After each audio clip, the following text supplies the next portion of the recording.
వ్యాసభారత వ్యాఖ్యలు చాలా గొప్పది. ఆయన అంటాడు, ద్వారకలో లేనంటే అర్థం ద్వారకలో లేను కాదయ్యా, నవద్వారాలు ఉన్న నీ శరీరంలో నన్ను స్మరించలేదు, అందుకే నేను రాలేదని అర్థమయ్యా అని రాస్తాడు. ఎవడైతే భగవంతుడి గురించి తపన పడుతున్నాడో వాడి జీవితంలోంచి భగవంతుడు తప్పుకుంటాడు, ఉండడు అక్కడ.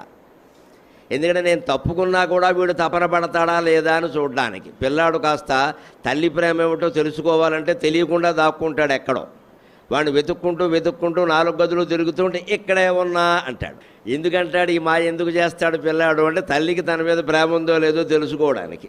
పిల్లాడి గురించి వెతకడం మానేసి మళ్ళీ ఆవిడ పనిలో ఆవిడ పడింది అంటే నీకు నేను అక్కర్లేదులే అంటాడు. అంతే భగవంతుడైనా అంతే.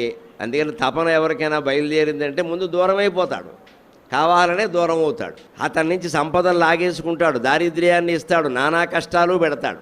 కానీ అన్ని కష్టాలు ఉన్నా, అంత దారిద్ర్యం ఉన్నా, అన్ని ఇబ్బందులున్నా వదలను నీ చరణంబులు అని గట్టిగా పట్టుకుని అలాగే ఉంటే ఇక నిన్ను నేను వదలను రా అబ్బాయి అని అతనిలోనే భగవంతుడు తిష్ట వేస్తాడు.